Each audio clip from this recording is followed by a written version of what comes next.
Eu sou a Cristina, você está no Relivrando e vocês vão ver agora uma cena que eu gravei logo que eu cheguei de viagem agora em setembro. Eu fui para o Brasil, resolvi alguns problemas e voltei e trouxe uma mala de mão só com livros, tá? Uma mala super pesada, com vários livros, e eu vou mostrar agora para vocês no momento em que eu abri.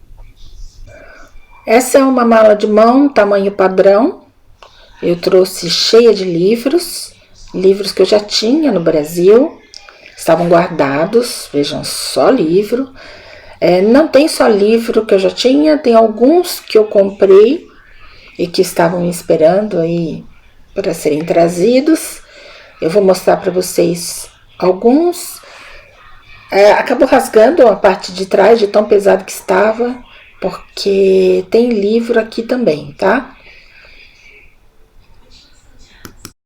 Antes de mostrar esses livros, eu acho que vale uma observação aqui, principalmente para quem é novo no canal, nunca me viu falar aqui sobre os livros de religião e vai ver alguns livros de religião. Eu fiz recentemente um vídeo mostrando o que eu leio quando eu leio sobre religião, e eu acho que aqui a gente vai ter um bom exemplo, porque esses livros, a maioria deles, eu usei quando fiz o meu mestrado em Ciências da Religião. E como o meu tema era relacionado com o Islã, então eu li algumas coisas. Aliás, eu li muita coisa sobre o Islã, tá? E muita coisa sobre religião. Então eu vou mostrar algum desses livros aqui para vocês. E interessante, gente, porque a maioria dos livros que ficaram guardados no Brasil, agora principalmente, são livros que estão esgotados, que não tem mais uma nova edição em português. Eu trouxe acho que 3 desses livros para cá, 3 ou 4, não, mais até. E não tem mais edição em português. Então isso justifica realmente eu ter guardado esses livros.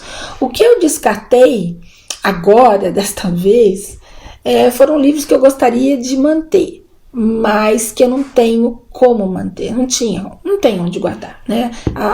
É meu cunhado que está com esses livros lá, me fazendo um grandíssimo favor, né, de colocá-los na casa dele, uma casa pequena, inclusive, mas assim, eu não posso abusar da bondade dele, eu não tenho onde deixar, então eu tive que desfazer de muita coisa e manter só aquilo que eu considerei importante ou raridade, né? Como este aqui, Terror em Nome de Deus, da Jessica Stern. Esse livro aqui fala do terror religioso, né, em geral, não uma coisa específica. Esse livro a gente só vai encontrar em sebo e é um tema muito interessante. Apesar do livro não ter uma nova edição em português, é sobre um tema bastante atual, né? Concordo? Então, uma pena que não tenha uma nova edição desse livro em português. Aliás, eu vou deixar aqui o link para todos os livros que eu falar, caso esses livros estejam disponíveis na Amazon, tá bom? Para vocês poderem adquirir. Se não, eu vou deixar o nome e aí vocês podem procurar nos sebos. Este é um outro livro também, Fundamentalismo Religioso Contemporâneo. Esse livro é de um sociólogo da religião, que é o Enzo Patti. Esse aqui, a Jessica Stern, deixa eu pegar aqui o nome dela. Jessica Stern é formada em Química, doutora em Políticas Públicas por Harvard, tá? Ela é norte-americana, certo? Bom, esse aqui, o Enzo Patti, é um sociólogo, foi um sociólogo. Ele escreveu vários livros, eu tenho 2 dele aqui, que é esse aqui, o Fundamentalismo Religioso Contemporâneo, e aí ele vai falar não só do Islã e não só do cristianismo, né, porque o fundamentalismo nasceu dentro do cristianismo, mas a gente conhece mais o fundamentalismo muçulmano, né, islâmico, mas vai falar de outros fundamentalismos de outras religiões, certo? Esse livro é esgotadíssimo, tá, gente? Aliás, eu nem achei em catálogo. Eu acho que eu vou deixar aí o link para vocês, o nome dele aqui na descrição. Se vocês se interessarem por algum motivo, vão ter que procurar em si. Então outro livro do Enzo Patti é Sociologia do Islã. Esse está editado em português e é um livro interessantíssimo, porque ele vai fazer aqui um estudo das práticas muçulmanas, né? O que faz um muçulmano ser um muçulmano? Quais são essas práticas? O que é que dá o sentido de pertencimento à religião islâmica? Então ele vai fazer tudo isso sob a ótica da sociologia, né? Sociologia da religião, que é uma coisa bastante específica. Então assim, é muitíssimo interessante esse livro. Quem se interessar pelo tema, eu tenho certeza que vai gostar muito desse livro. Eu vou deixar o link aqui para vocês. Vocês que gostam de ler sobre o Islã, e há pessoas que me pedem livros sobre esse assunto, vão gostar, porque é um livro que fala das práticas, vai a fundo, não nas práticas em si, mas na importância e no link dessas práticas com a religião em si, tá? Então assim, o que socialmente significa ser um muçulmano, né? O que faz um muçulmano ser um muçulmano? O que faz um muçulmano se identificar com outro muçulmano, tá? Então, tudo isso vocês vão encontrar nesse livro aqui. É muito interessante, tá? Então, esse é um livro que eu fiz questão de manter e fiz questão de trazer para cá, porque às vezes eu quero ler alguma coisa sobre esse assunto e eu sei que está neste livro, entendeu? E eu não tinha esse livro aqui. Então, agora está aqui comigo. Outro livro que está esgotadíssimo é esse daqui, Os 99 Nomes de Deus no Alcorão, do Gabriele Mandel. Esse é um livro muito interessante, porque ao longo do Alcorão, o nome de Deus é citado 99 vezes, mas não como Deus, mas através de um atributo de Deus, né? Então, por exemplo, Deus o misericordioso, Deus o compassivo,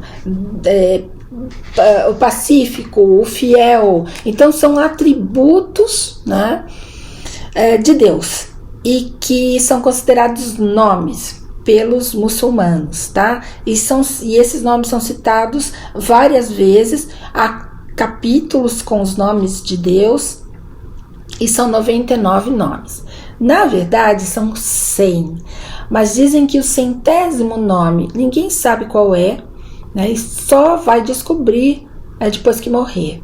Os místicos do Islã dizem que sabem, né? Eles, dentro do caminho, né, ou através do caminho que eles fazem, dentro do misticismo do Islã, que é uma corrente muito específica do Islã, eles alcançam, né, o conhecimento desse 100º nome, mas os conhecidos mesmo são 99 nomes de Deus. Vocês sabiam disso? Pois é, tá aqui, né? É um livro esgotadíssimo. Há outros títulos, aliás, eu vou deixar aqui.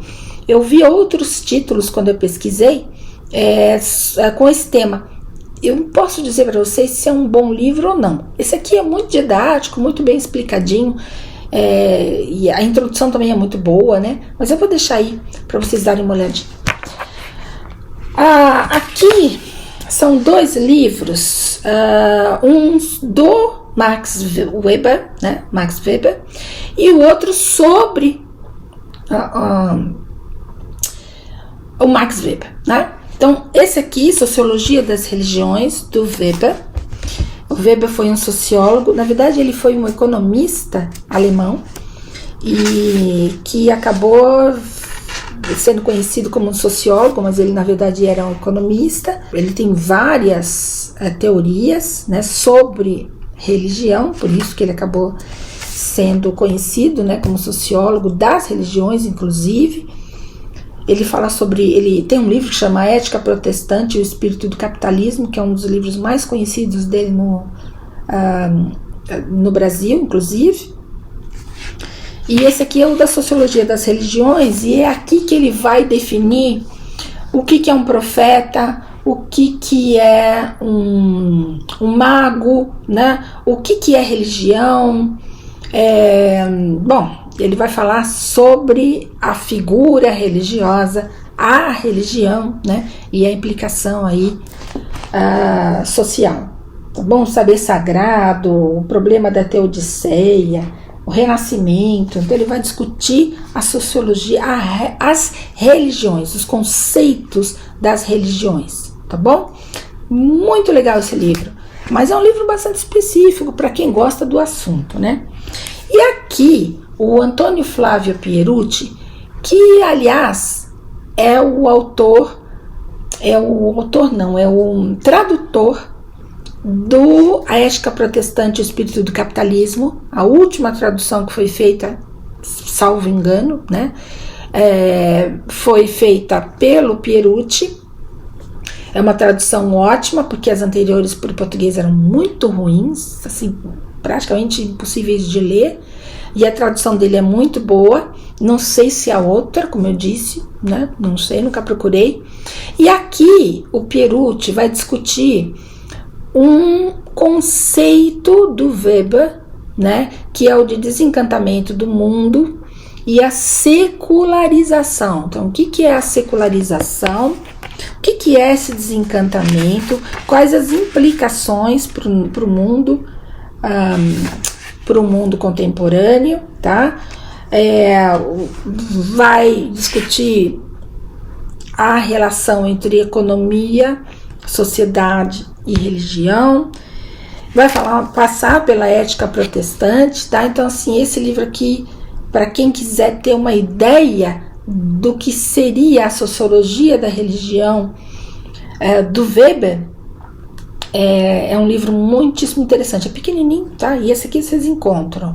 Vejam, o Weber não escreveu assim, sociologia da religião ou das religiões, tá? Tudo que ele escreveu foi compilado e levou esse nome, tá? Vejam, Weber era voltado para a economia, esse era o interesse dele. E ele escreveu sobre o tema da religião, tá? E sociedade. Bom, então esses eram os livros, né? Esses foram os livros que eu trouxe que são relacionados ao tema da religião e que eu queria mostrar para vocês. Então, são todos os livros que eu já tinha. Outro sociólogo que eu gosto bastante, eu tenho outros livros dele, inclusive, é o Norbert Elias. Ele foi um sociólogo alemão, ele morreu em 1990. E ele tem esse livro aqui sobre os alemães. Eu trouxe justamente porque o livro é sobre os alemães. Então fala aqui a luta pelo poder e a evolução do hábitos nos séculos 19 e 20. Né? Então, como eu estou lendo coisas sobre a Primeira Guerra, eu achei muito interessante trazer esse livro aqui. Eu acho que vai dar um apanhado aí sobre os alemães antes da Primeira Guerra, né, no século XIX. Então vai falar sobre a civilização e a informalização, nacionalismo, violência. Então acho que vai ser a República de Weimar. Então acho que vai ser muito interessante ver a visão do Norbert, agora não sei como pronuncia o nome dele, ele é alemão, né? O Norbert Elias, vai deixar para lá. E esse sociólogo aqui tem outros livros que inclusive são muito conhecidos no Brasil, como, por exemplo, o Processo Civilizador. São 2 volumes, se eu não estou enganada, e eu tenho esses 2 volumes, e eu tenho também, eu deixei no Brasil, né? E tenho também um outro que eu deixei no Brasil, que é um livro que chama Sociologia de um Gênio, que é sobre o Mozart. E é muito interessante como que ele descreve a genialidade do Mozart sob o ponto de vista sociológico. É interessante, né? Então, assim, vamos ver o que um sociólogo tem a falar sobre os alemães e esse processo, né, que levou os alemães aí à guerra, tá?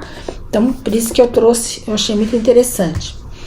Agora eu vou mostrar para vocês 2 historiadores. 2 não, 3 historiadores. O primeiro é o Roger Chartier, que é um historiador francês. Ele faz parte da Escola dos Análises, ele ainda está vivo, ele tem 76 anos. Ele escreve sobre a história cultural da escrita, sobre isso que ele vai escrever aqui, a história cultural da escrita, né? E ele é adepto da história cultural. Então, neste livro aqui, ele vai falar sobre a revolução do livro, não só do livro, né, do Gutenberg, mas também da era digital, né? Então, dizendo assim, há pessoas que comparam, né, a revolução com a criação da imprensa com a revolução do livro digital.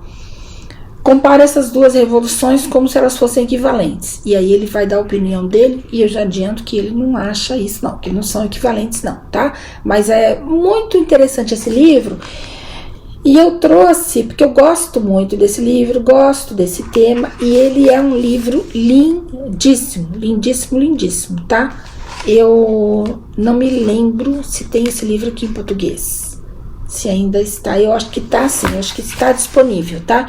Então as fotos são lindas, sobre pinturas todas relacionadas com o livro. Então vai ter São Jerônimo, aliás eu coloquei uma foto aqui de uma pintura de São Jerônimo lendo um livro, eu tirei desse livro aqui, eu coloquei no Instagram, né? Então é um livro lindíssimo e que fala exatamente sobre a história da cultura escrita, tá? Um outro autor também que é um historiador que eu gosto é o Robert Darnton. Esse é britânico, também está vivo, ele tem 83 anos, e esse aqui é especialista na França no século XVIII, tá? Vejam, ele tem um ponto de vista com o qual, na maioria das vezes, eu não concordo, certo? Então, vejam bem, ele faz uma análise, e eu acho a análise interessante, mas muitas vezes a conclusão dele não é uma conclusão que eu corroboro, eu, pessoalmente, né? Mas quem sou eu na fila do pão, né? Então, veja, é interessante isso, você ler autores com os quais você não concorda, mas eu gosto dos temas que ele aborda, gosto da maneira como ele aborda esses temas. Como eu falei, às vezes a conclusão não é a conclusão que eu chegaria, mas tudo bem, né? Faz parte ler autores controversos, né? Isso abre a cabeça. Você lê autores, todos que falam a sua linguagem e que apenas exprimem o seu próprio pensamento, não vai levar você a muitos lugares. Você tem que ler o controverso, né? Para dialogar com esses autores. Então, esse livro aqui, os best-sellers proibidos da França pré-revolucionária. E olha só que interessante, quer ver? Esse livro aqui, ele vai falar sobre a filosofia por baixo do pano, vai falar sobre a pornografia, a difusão versus o discurso, as redes de comunicação, a história do libelo político, a reação do leitor à opinião pública. Ele vai falar sobre todos esses temas, sempre citando livros, ou a partir e através de livros que foram proibidos na França pré-revolucionária. O que é interessante aqui? Conhecer esses livros, né? E por que eles foram proibidos, tá? Então, isso que eu achei interessante. Eu me lembro de já ter lido algumas partes desse livro, mas não todo. Então, por isso que eu trouxe também. E aí eu trouxe outro livro do Darnton, do Robert Darnton, que ele escreveu, ou que ele compilou junto de um outro autor, que é o Olivier Duhamel, acho que é isso, Olivier Duhamel, não sei como pronuncia o sobrenome dele, e é uma compilação de textos sobre democracia. Então são vários autores que escreveram sobre a democracia e vários temas dentro do tema da democracia. Então, desde o conceito de democracia na antiguidade, passando por vários períodos da história, até chegar ao período contemporâneo, e sob vários pontos de vista, falando de regimes constitucionais, direitos fundamentais democráticos, o combate para se chegar à democracia ou contra a democracia. Então, vejam, e como eu falei para vocês, talvez o Danton não seja um autor que fala aquilo que eu estou acostumada a ler ou que eu gosto de ler. Mas é bom, de novo, é bom saber como pessoas que não pensam como eu discutiriam esse tema quando estivessem sentadas em volta de uma mesa, tomando uma cerveja e batendo um papo, né? Então, eu gosto desse contraponto, dessa controvérsia, tá? Eu gosto de aprender como o outro pensa, né? E um último historiador que eu trouxe foi o Peter Burke, que escreveu, entre vários livros, A Fabricação do Rei, que é a construção da imagem pública de Luís XIV, tá? O Burke, assim como o Chartier, também é um historiador cultural, também pertence à escola dos análises, né? Então eles têm um ponto de vista muito próximo quando eles abordam os seus assuntos, né? Esse aqui, ele vai mais para pontos específicos da história, como por exemplo o Luís XIV, olhando sempre pelas lentes da história cultural, tá? Assim como o Chartier, né, ele vai falar sobre a história das palavras, a cultura da escrita.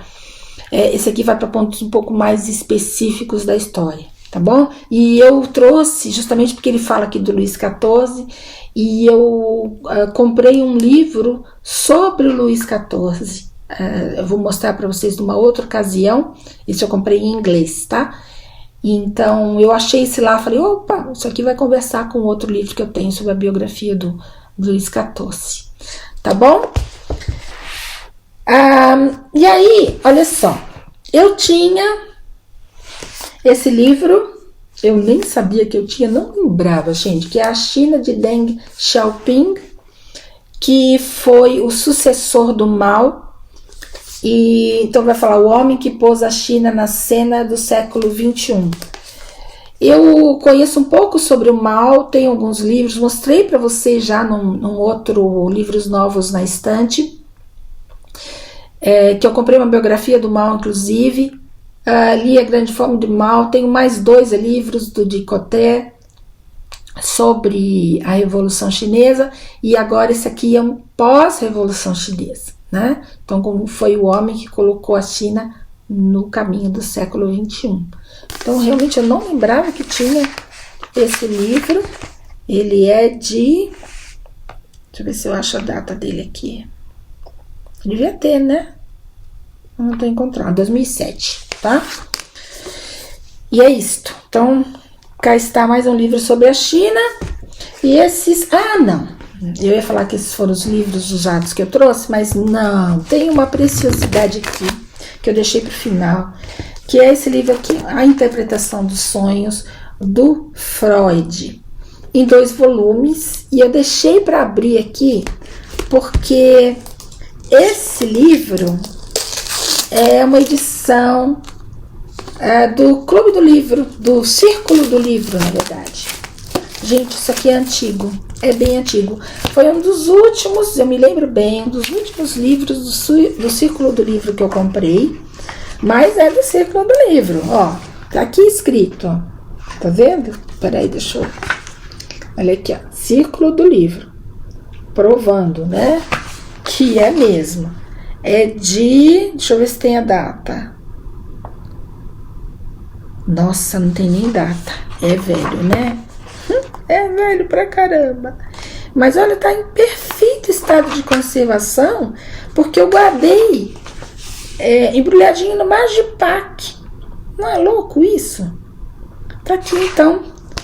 A interpretação dos sonhos do Sigmund Freud, numa edição rara, né, do Círculo do Livro, e que eu encontrei guardadinha lá. Tá? Então, quem sabe eu releio esse daqui em algum momento, usando essa edição aqui em português, tá? Ai, eu queria muito ver, peraí, deixa eu ver se tem a data aqui. Não, não tem. Tem uma nota, 1987. 1987 é a data da revisão da introdução, tá? Então, é antigo, tá bom? Mas olha que belezinha, gente, tão bem conservado, né? Para quem gosta aí de curiosidades, um livrinho que eu consegui conservar todos esses anos intacto.